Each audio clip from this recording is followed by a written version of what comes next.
Hi and welcome back to another video in Le Mans Ultimate Virtual Reality. We're lining up on the grid in the GTE category in this multi-class race. We have LMP2s and we have rain. It is a very wet, very sodden Monza. I would like to say that this was the first race of the week, but it's not. It's the second. Because as you can see, it is wet, very wet. We cannot see a damned thing. And so in the first race, lining up to take the start was precarious. The cars in front weren't being consistent. So I got a penalty, a drive-through penalty for erratic driving. That was because I wasn't online, I wasn't at the right pace. But anyway, enough complaining. After having tested the VR settings in a nice, bright, clear day setting, also testing it at a night Le Mans, I thought the ultimate test for the BigScreen Beyond for VR in Le Mans Ultimate had to be a wet race. So I've tweaked my settings slightly because again this is the second race, not the first. I've taken the game resolution down to 1440p rather than my native 4K, and I've gone into the NVIDIA control panel and made a few tweaks there as well. The net result, I have to say, I am extremely impressed with. I was genuinely expecting it to be a stuttering nightmare, a complete and utter mess as the system, whether it was the CPU or the graphics card, just got overloaded with the requirements to do the rain, the water effects, the reflections. And even though I'm not running anything on Ultra at the moment, I'm not running everything on low either. And as you can see, it's actually quite stable. Now, I don't know if that's because the system's just coping with it or because this whiteout means that there isn't really much for it to render. And I do mean whiteout, I mean, look at it. I've driven in torrential rain in real life and I've still been able to see more than this. I recall when Tempest was first released for iRacing, there were complaints about visibility in the spray, whether it was too thick, too dense, or whether or not it actually was realistic, and iRacing had nailed it. I believe it didn't take long for iRacing to make a tweak and an update and make it a little bit easier for people to see the cars in front. But right now, we're coming off Ascari, we're going up to Parabolica, and you would not know it. As we came off Ascari and we were looking perpendicular to the rooster tails, you could see the shadows of the car ahead. I mean, you can still make them out, but as soon as you get, well, a little bit close, then maybe 2-3 car lengths, you're really driving on blind faith. It's amazing that everybody is actually keeping the car on track, or, well, mostly keeping the cars on track, and everybody is racing based on memory and audio, because again, visually, look, we're going down to the first chicane and you can't see anything.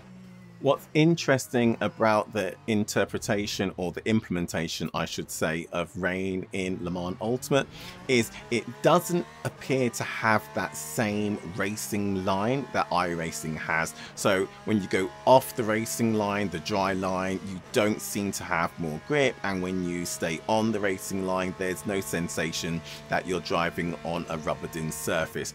You also don't have those aquaplaning moments that you have in iRacing. It's not that it's easy to control the cars in the wet in Le Mans Ultimate, it's just that you still have tons of grip, so you don't have that same sense that you're gonna lock up a wheel and aquaplane off the track.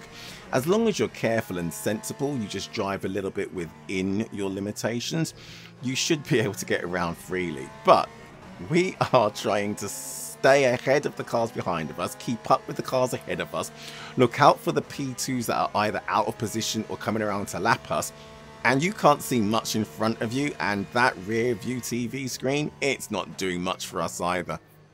Graphically, the visuals of the rain effects in Le Mans Ultimate are amazing.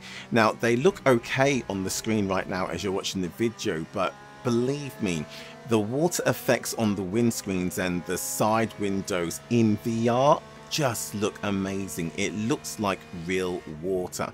And whether that's in the GT cars or it's in the LMP2, where in the LMP2 on the window, it looks amazing. It looks so realistic. And equally, when you're driving in the wet in the hypercars, you look at the windscreen, Le Mans Ultimate through Studio 397, they have absolutely nailed the water effects. Now, if you remember my first video when Le Mans Ultimate first released and I tried racing in the rain using the Plus VR command modifier the first time, you'll remember I did a lap at Spa in the Aston Martin and it was horrendous. It was like stop motion.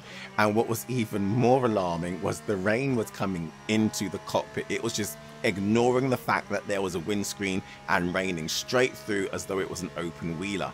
Now, post the 24th of September update, when testing in VR, especially in the LMP2 at Spa, I have to say I did not notice water or rain droplets coming through the windscreen again into the cabin of the car. However, in the first practice session for Monza this week, as I again was tweaking my graphic settings, changing the in-game resolution, changing some of the other settings, I noticed that as I went up and down in the visual quality, I did notice that the rain was coming in through the windscreen again. Now, I don't know if that's a shadow effect or something, whether it is actually, I should say, the water droplets coming into the cabin or not. I'll have to look out for it again in some more races. But I didn't notice it consistently. What I did notice was no matter how wet the track was, I was quite comfortable leaving my traction control settings as they were in the dry. You'll see I'm still running TC2 with the slip at 8 and the TC cutout at 5. And the 8 and 5 are just the defaults in the standard setups. I usually only change TC1 and it's fine.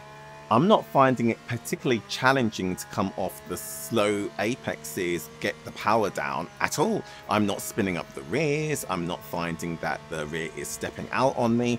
Obviously, if I thunderfoot the throttle, it will, but I haven't felt the need to go up to TC5, TC7, just to make sure that I don't spin out on a wet track. Now, what I should say, of course, is I'm in the Porsche, so we have that engine over the rear wheels or just in front of the rear axle. I don't know if it would be the same if I was in the Corvette, the Ferrari or the Aston Martin. I'll have to try that. However, it was something that caught my attention. The other thing that caught my attention, and it's increasingly becoming apparent to me, the more I play around with the graphic settings, the more I can't wait for the official VR support, because I've said it all along, inside the cockpit, the car visuals are just amazing. But through the various lighting conditions, the day, night, twilight, dusk transitions, and the clear, overcast or raining conditions that we have, the more I look outside the windscreen, the more I think that looks more and more like reality than the other games do when I'm in virtual reality. Now, they all look good. So Automobilista 2 is amazing, we all know that. ACC with its Unreal Engine 4 has beautiful visuals, but I was discussing it with a friend today and the thing that we agreed on was Le Mans Ultimate has visuals that look closer to reality, less like amazing CGI. And we landed on that conclusion with no slight to the other games because we agreed that the visuals in ACC are amazing. If you look back at any of my previous videos, the ones that have the best visuals, at least in my opinion, have been those in ACC. However, more and more, the more I spend time in Le Mans Ultimate, the more I play around with the graphic settings, the more I can get beyond those micro stutters and then start to dialing some of the post effects, get some of the lighting to look well. It just looks closer to reality. The visuals are just crisp. And whilst I again usually can see more when I'm driving through monsoon type weather in real life, being someone from the UK who's used to driving through overcast, drizzling, raining, heavy rain, sleet, all types of inclement weather, I have to say that Studio 397 have done an amazing job visually. The lighting, the level of detail, the crisp finesse to the detail, everything in VR just looks amazing. And what has me increasingly optimistic and hopeful of that official VR update at some point, hashtag soon, is I'm not super sampling the image in the BigScreen Beyond at the moment. I just have it set at the native 100%. And I know that if I went up to 125 or up to 150 where I had it before, those visuals would be even more crisp. The fidelity of the visual would be unbelievably clear. And again, as I said, I'm not running the post effects at high, they're at low. I don't have the texture detail, car detail, opponent detail, or track detail at ultra, they're at high. I don't have shadows at high either. There is so much more room to increase the visual quality of this. And if I could get to running everything at maximum in VR, this without doubt, to me, in my opinion, would be the best VR visuals that we have in 2024. Anyway, that's enough of me going on and on and on. Let's just focus on the racing. But before I shut up and let you watch the rest of the race, let me know in the comments, are you racing in VR? Are you racing in the rain? Are you having a good experience, a poor experience? What do you think about the grip levels and how Studio 397 have implemented the wet track in Le Mans Ultimate? And what do you think is coming in the future? Do you think that this spray, this whiteout effect is going to remain? Or do you think Studio 397, like iRacing, will make a tweak to make it a little bit easier for us to see what's at the end of the track? Anyway, as always, thank you for watching. Thank you for commenting. Thank you to everybody who likes, shares, and subscribes. I'm going to let you watch the rest of this race, and I will see you in the next one.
in Sector 3.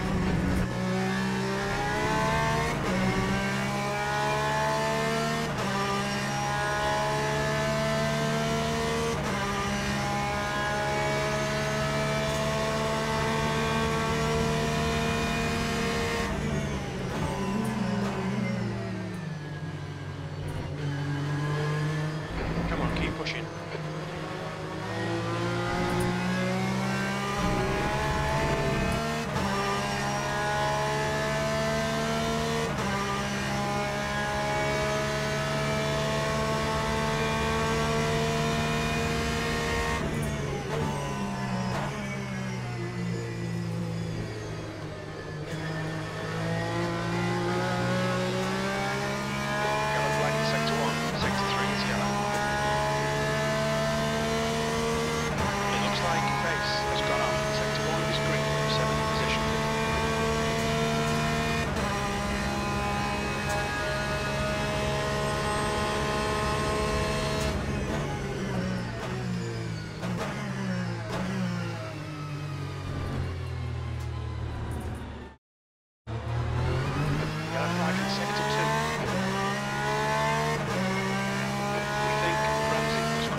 is now clear. The driver in front of us is Talika.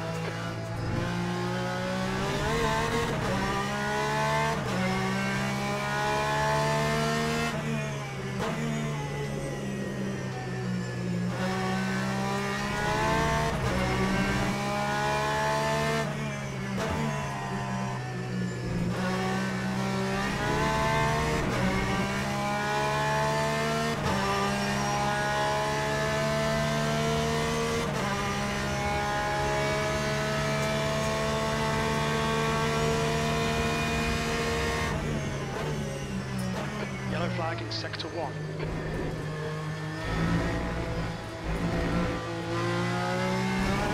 Green flag sector 1.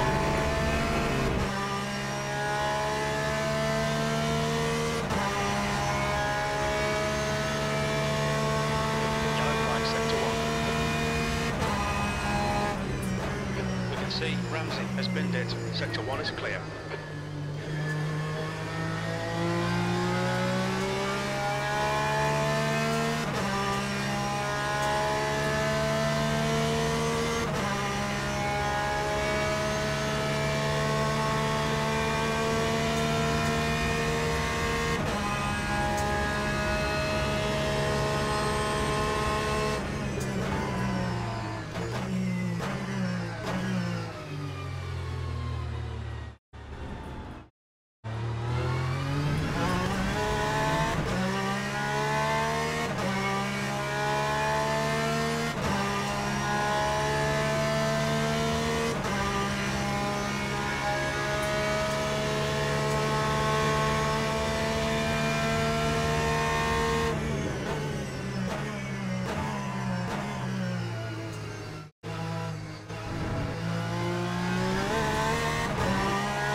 Sector 3 is now yellow, no more rain.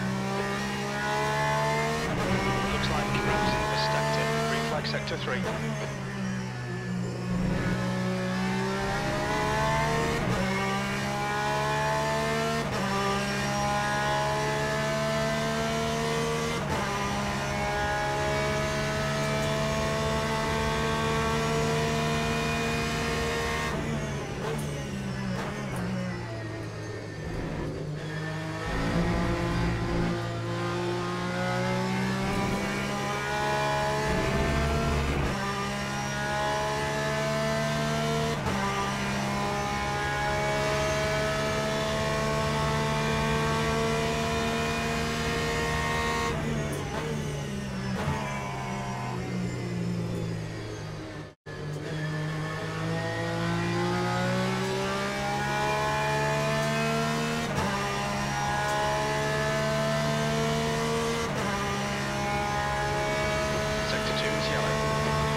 Sector 1, yellow flag.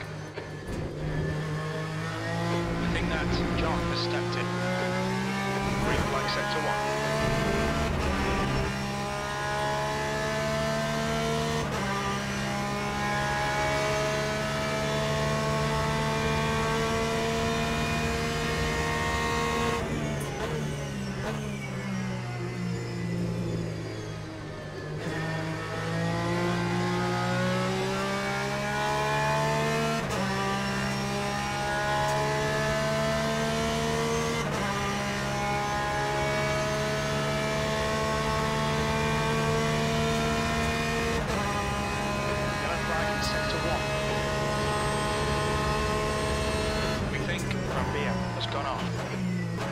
Sector 1 is green.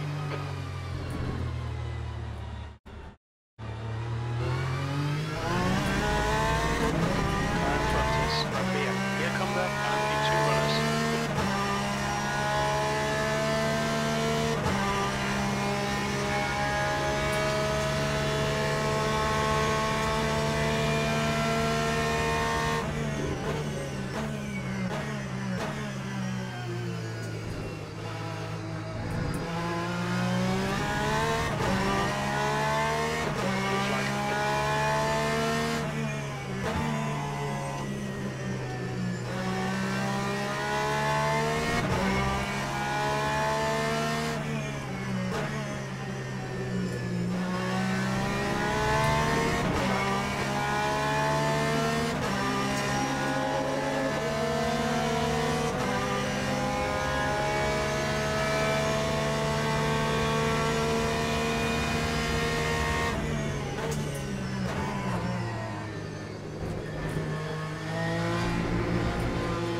Sector 1 is yellow.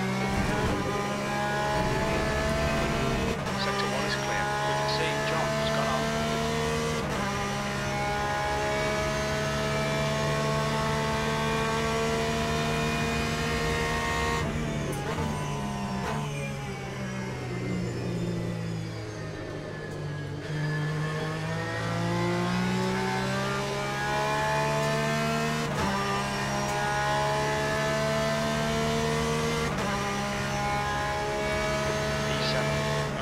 We're done. Acknowledged. Pit stop requested.